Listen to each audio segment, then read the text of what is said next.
welcome to Five Rivers Podcast. Today's topic is diabetes and musculoskeletal health.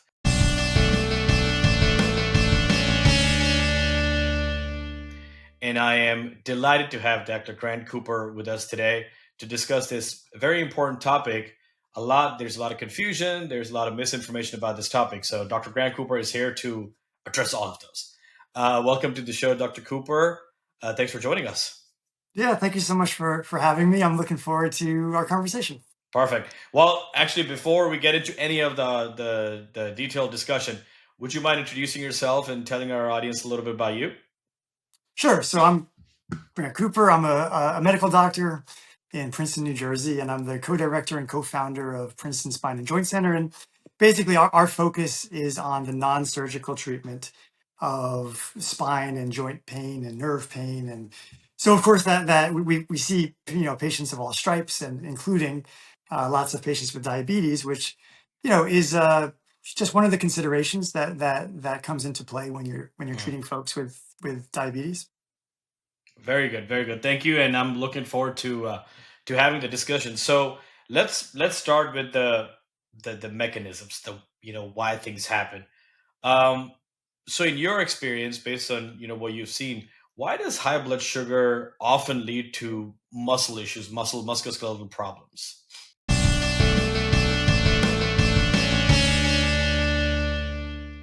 Yeah, it's unfortunately, having high blood sugar, as I'm sure you know, and probably your audience knows as well, can lead to a whole host of kinds of problems, and muscle problems, joint problems, nerve problems are just some of the issues that folks with diabetes are going to face. And there's a plethora of reasons for that. Mm.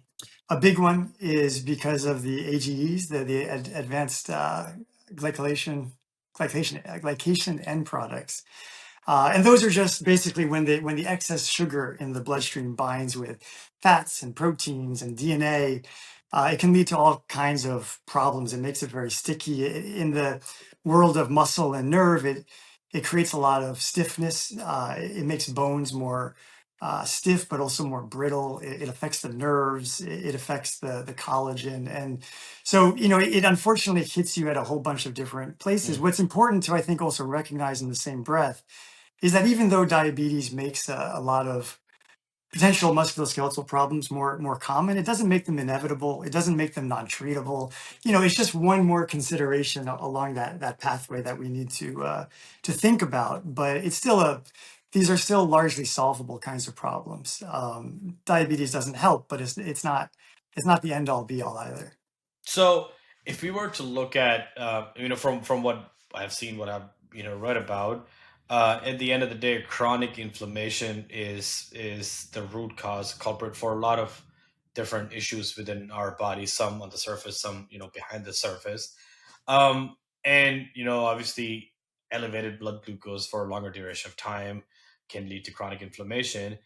Can you explain the impact of chronic inflammation, or how does that contribute to joint deterioration, muscle damage, stiffness, pain? I know you Yeah. referred to it a little bit, but can you go into a little bit of detail of that?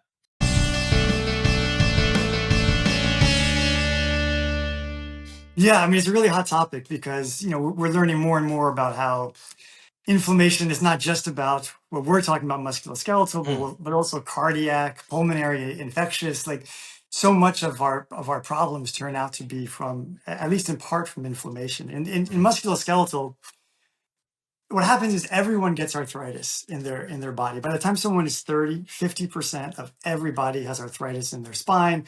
By the time they're 60, that's basically 100%. And there's statistics like that across the board in musculoskeletal. 60% of people after 60 have rotator cuff tears and don't have any symptoms from it. So your body develops this wear and tear in it. And the reason why one person can have an MRI that looks like a disaster and have zero symptoms, another person can have that same MRI and be in agony, and everyone else will be somewhere in between, all with the same looking picture, is because it's not really the arthritis or a disc herniation that's going to cause these kinds of symptoms. It's when the body responds with inflammation Mm. to those degenerative changes that you're either going to have pain, numbness, weakness, etc., or not. And so handling the inflammation really is the crux of getting the symptoms to go away and for people to be more healthy. And so anything that's going to predispose to excess inflammation is going to be uh, a wind in the wrong direction, as it were, right? It's going to be something that we're going to have to deal with. And it's just going to make these things more likely. And then on top of that, with diabetes, you also have the vascular complications that can happen, and that can also lead to a difficulty with self-healing and stuff like that. That just Mm, sometimes people are going to need a little extra help. But at the end of the day, it is the inflammation that we need to deal with, and anything that increases inflammation. And unfortunately, having high blood sugars is a big one. Is going to be something that is going to be more difficult. yeah, yeah, got it. That's interesting, and the more I think about it, actually, from someone who's trying to manage, reverse, control type 2 diabetes, for example, right? Fitness is a big component of being able to do that, right? So you obviously you eat right as step one. You are active and moving around. Movement helps with a lot of those problems. Step two, and if that step is broken or if that step is interfered, obviously it makes a big impact, right? It makes it becomes a Ouroboros, right? It's a self-feeding snake Yeah, at one that hundred point. percent, It's hundred like percent. I can't do this, and that's why I'm not able to control my blood glucose, but I can control my blood glucose, and as a result, I can't go do the 100%. That's fitness, right? it's So such a yes. And then on top of that, what might resonate with some of your viewers is people if they're overweight with mm, diabetes or just mm, overweight without diabetes and they go mm, to their doctor and they have back pain, knee pain, hip pain. Unfortunately, and I think this is terrible, but a lot of them get the advice of, well, you just need to lose weight. yeah, And that's not it's not like losing weight wouldn't help, but at the same time you try losing weight when you can't move because you have too much yeah, pain. And so there's a story that always sticks in my head, which is a patient that I saw. It was a while ago now. It's probably more than 5 years ago, but he was morbidly obese, just mm, just probably tipping 400 pounds, more than that. wow, And he had pain everywhere, and I was probably the eighth or ninth doctor that he had seen. mm, And he came in and he was dejected, and he said, look, I know what you're going to say. I need to lose weight. And what we did, long story a little bit shorter, is we ended up injecting his back that day.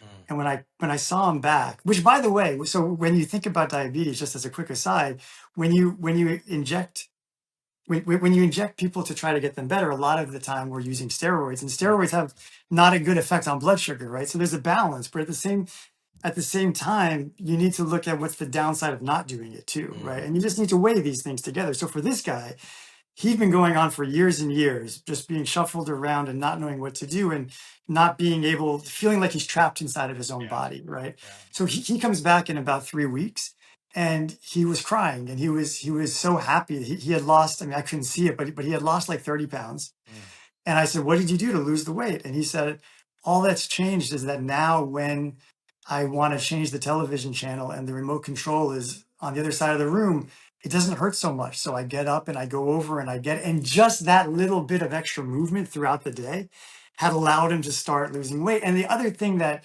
a lot of times you don't think about is that as you start to lose weight and start to exercise, to me, it's always a little paradoxical, but one of the things that almost always happens is people start to eat better. mm. It's just as you move, as you exercise, as you feel better.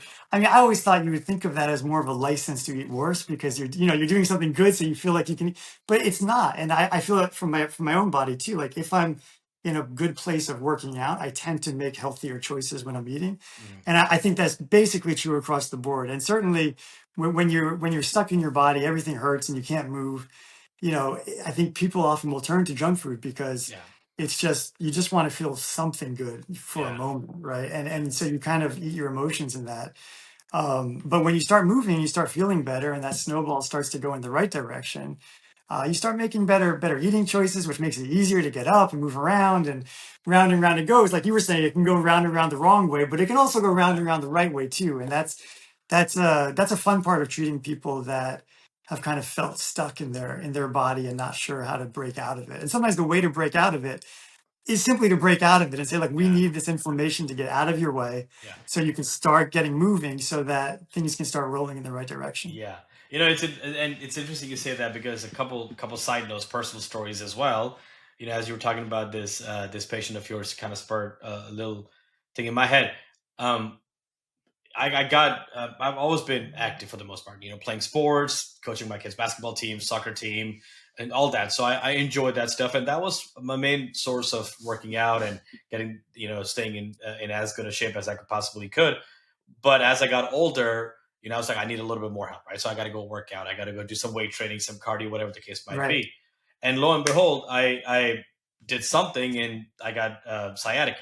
Right? I got the sciatica pain, and I'm not able to figure out. I'm like, did I sleep wrong? What happened? So I went to the ortho, and he was able to detect it. And as a first step, I had to take steroids to say, hey, let's just calm it down a little bit before we work on it more, right? And I wear a glucose monitor, as part of the habit just to stay on top of what's going on. And all of a sudden, I was like, man, my eating habits are the same, but I'm seeing this massive spike in my blood glucose. I have no idea what's going on, and I'm getting concerned. So then I started doing some research. I was like, what? And I talked to our own physicians on staff, and they reminded me, they're like, you were taking steroids. I'm like, ah, the predness alone It's is to blame. Yes, yeah, it's Yeah, amazing that people don't warn people about that, especially if you have a continuous glucose monitor. But yeah, yeah, and oral steroids will do it yeah. much more than injectables, right? So with injectables, Ah, it's usually more like it'll go up 10, 20 points for about a week. okay. Some people are more sensitive. Everyone's different with these things. And so Yeah. some people are very sensitive and it will really spike it a lot. Most people, it'll be like 10 points. When you take oral steroids, forget about it. That's, because when you inject steroids in the spine, about 3% is going to make it back into your bloodstream, and similar statistics Ah, for like joints and tendons and stuff like that. So you just have a fraction of the dose that you get into your bloodstream as opposed to, but still people are still yeah. reticent to inject steroids, especially in someone who's had diabetes for a long time. But what else raises your blood sugar is pain, right? Mm, Pain will raise your blood sugar, and all of those. So there is a negative side to not treating pain, just like there can be mm, some downsides to the way that we treat pain, right? And so all those things have to be in the balance. And I have a cardiologist in town will sometimes send me patients who have high blood pressure who is having trouble getting the blood pressure under control. And then when they start talking more, they realize, well, this person has chronic pain, and then so the cardiologist will send to me to get the pain to go away. And a lot of times when the pain goes away, the blood pressure falls into line. And so, there's that. Now that's blood sugar, but I mean, that's blood pressure, but you can imagine a similar kind of situation with blood sugars. And not to mention, if you're in pain, you're not sleeping as well. Not sleeping well will release more blood sugar. So it's just there's so many different factors that need to go into the calculus of what to do.